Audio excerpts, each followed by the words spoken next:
통합적 방법론의 등장 배경입니다. 옳지 않은 것은입니다. 여러분, 통합적 방법론이 등장하게 된 것은 전통적 방법의 문제점 때문입니다. 전통적 방법의 한계 때문에 통합적 방법론이 등장했다라고 보시면 됩니다. 그러면 이 모든 것들이 다 통합적 방법의 한계가 나와야 됩니다. 해보겠습니다. 제한된 특정 문제 중심의 개입 한계가 발생함에 따라 제한된 특정 문제 중심의 개입이 바로 전통적 방법이었어요. 맞습니까? 맞습니다. 지나친 분화, 전문화로 서비스의 파편화 현상이 초래됨에 따라 지나친 분화, 전문화도 서비스의 파편화도 전통적 방법의 문제점입니다. 전문화 중심의 교육 훈련은 담당자, 사회복지사가 되겠죠. 사회복지사의 업무 유동성, 이직이 되겠습니다. 업무 유동성을 낮추는 결과가 초래됨에 따라 맞습니까? 네, 맞습니다. 전통적 방법은 전문화 중심의 교육이었어요. 따라서 한 기관에서 다른 기관으로 이직하는 것이 쉽지 않았다. 개별적 동그라미, 개별적 사고 언어 과정을 보여줌으로써 왜요? 지나친 분화와 전문화니까 개별적 사고나 언어 과정을 썼죠. 기관에서는. 그래서 전문직의 정체성 확립에 장애가 되었다. 이 전문직은 바로 사회복지 전문직이 됩니다.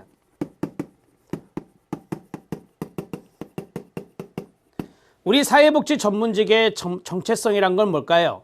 클라이언트의 다양하고 복합적인 문제를 맞춤형으로 원스톱으로 주는 거예요. 그런데 그렇게 하는 것이 어려웠죠. 전통적 방법에서는. 그래서 통합적 방법론이 등장한 겁니다.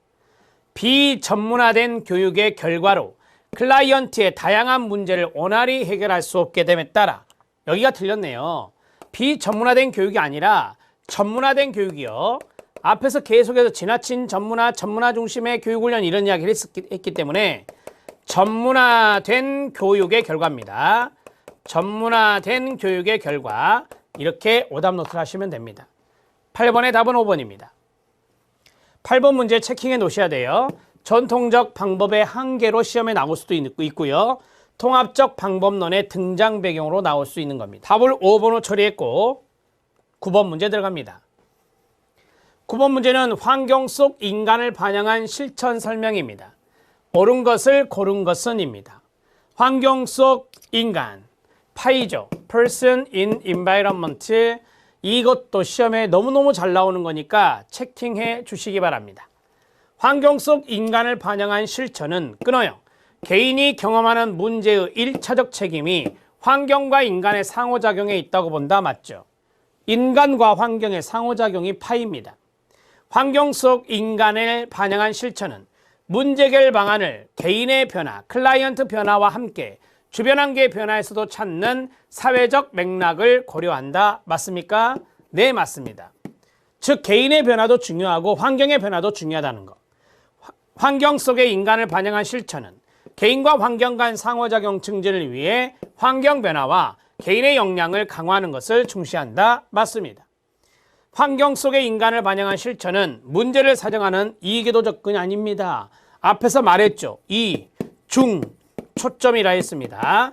이중 초점을 취하는 것입니다. 이계도 접근 틀렸습니다. 자, 리을 지문이 옳지 않고 기억, 니은, 디귿이 옳은 내용이 되겠습니다. 자, 기억, 니은, 디귿 4번이 답이 됩니다. 자, 9번 문제 해결해 드렸고요. 자, 10번 문제 들어가도록 하겠습니다. 10번 문제는 면접 기술입니다. 자, 면접 기술은 이런 식으로 잘 등장하기도 하죠. 기억, 니은, 디귿, 리을 또는 1, 2, 3, 4, 5에 4개나 5개를 세팅하고 사례를 가든 개념을 가든 자, 면접 기술과 관련된 개념 연결로 옳은 것은입니다. 제보증이 나왔습니다. 감정이입, 해석, 초점화가 나왔는데요. 클라이언트가 가지고 있는 능력, 욕구, 클라이언트가 노력해서 달성한 업적 등을 솔직하게 인정하고 평가하며 자, 격려해 줌으로써 클라이언트를 지지해주는 기법이다. 클라이언트의 자신감이 향상되겠네요. 클라이언트의 자신감을 증진시키는 것이 제보증 맞습니까? 네, 맞습니다. 감정이입입니다. 클라이언트의 감정과 경험에 동참할 수 있는 능력으로 클라이언트의 감정을 느끼며 충분히 분리가 되고 객관적인 지식을 활용할 수 있는 능력을 감정이입, 동의어는 공감이라고 합니다. 맞습니까? 맞습니다. 해석입니다. 클라이언트가 자신의 문제를 잘 이해할 수 있도록, 통찰할 수 있도록 새로운 틀을 제공하는 것이다. 새로운 틀을 제공하는 것을 우리가 이제 설명해 주는 거다라고 보시면 되는데요. 이게 바로 해석이라는 개념입니다. 여기 디귿쯤은 잘 알아놓으십시오. 클라이언트가 자신의 문제를 잘 알고 이해할 수 있도록 새로운 틀을 제공하는 걸 뭐라 한다? 해석이라 한다.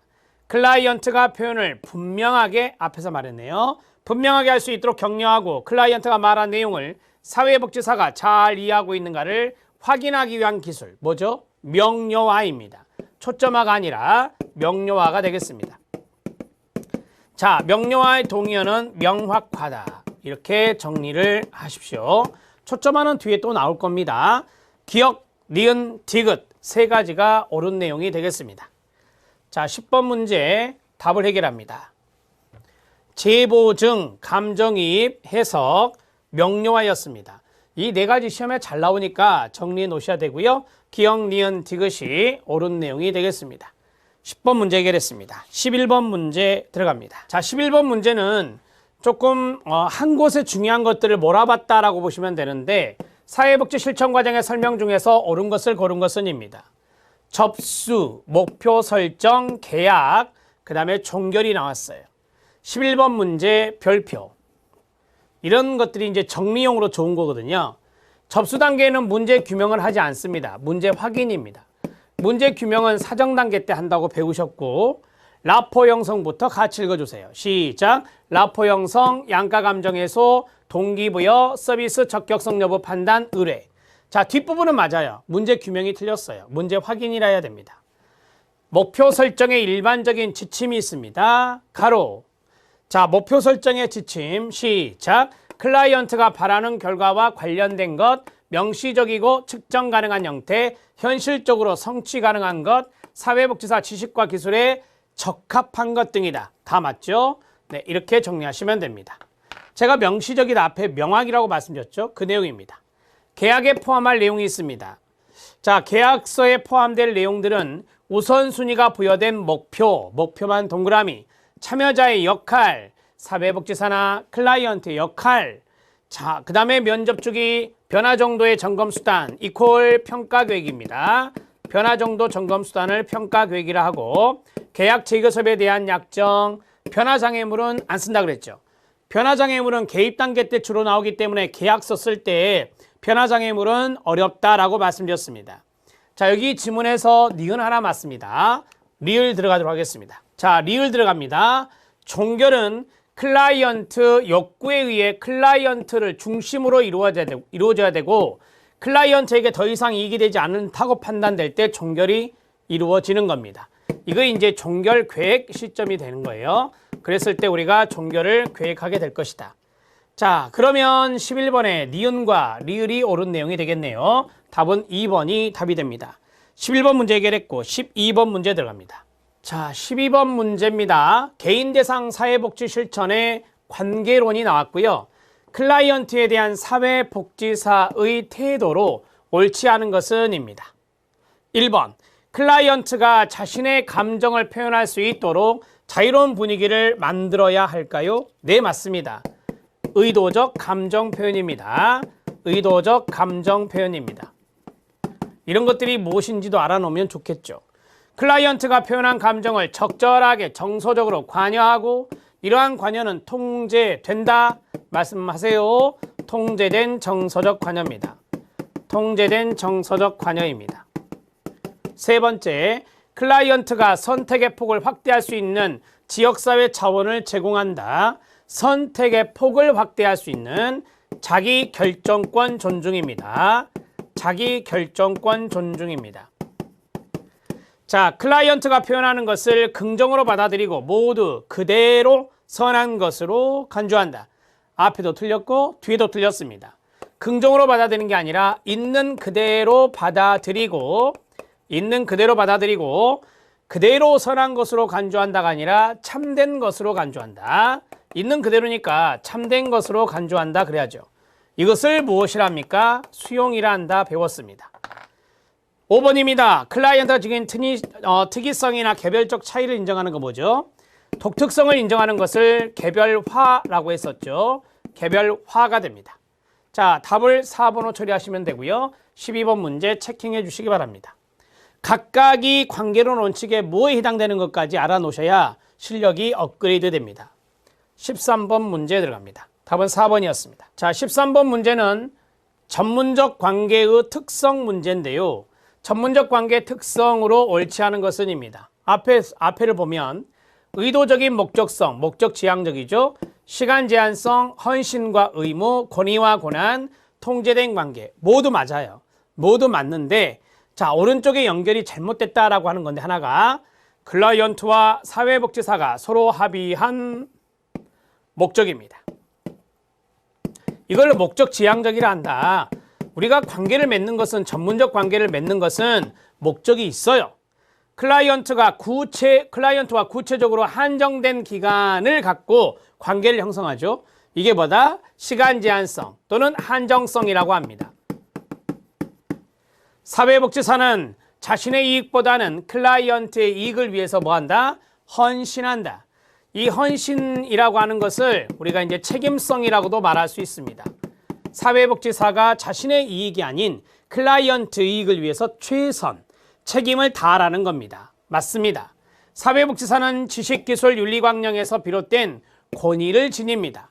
자, 이 권위 놓치면 안 돼요. 전문적 관계에서는 사회복지사가 전문적인 권위를 가지고 있어야 됩니다. 내세우면 안 되더라도 이제 권위를 가지고 있어야 되는데 그 권위는 바로 지식과 기술과 윤리강령에서 비롯된다는 겁니다. 맞습니다. 이거 제껴버리면 안 돼요. 그 다음에 통제된 관계입니다. 우리가 통제된 관계 하면은 앞에서 이런 말을 했죠. 통제된 정서적 관여. 통제된 정서적 관여. 통제된 정서적 관여 하면은 공감이라고 했죠. 감정이입이라 했죠. 공감을 할 때는요, 객관적인 지식이나 어떤 그러한 것들을 활용할 수 있어야 되거든요. 주관성을 유지하는 것이 아니라 객관성을 유지하는 것이고요. 자기 자신의 감정 반응 충동을 자각하고 있어야 됩니다. 자, 이게 통제된 관계라고 해요. 통제라고 해서 그냥 강압적으로 딱 그런 클라이언트를 강압적으로 하는 관계가 아니라 여기서 말하는 통제는 감정의 통제예요. 사회복지사가 공감을 할 때 감정을 통제하라는 거죠. 그래서 객관성을 유지하는 자세가 중요하다. 답은 5번이 답이 되고 13번 문제도 체킹해 주시면 됩니다. 전문적 관계의 특성 앞에 있는 것들 쭉 보시고 오른쪽의 개념들을 잘 정리하면 하나의 보충 이론이 될 수 있겠습니다. 13번의 답은 5번입니다. 자, 전반부 문제를 마쳤습니다. 전반부 문제에서 제가 체킹해 드린 문제가 상당수 있었습니다. 그 내용들 다시 한 번 더 잘 파악해 주십시오. 다음 시간에 후반부 보겠습니다. 수고하셨습니다.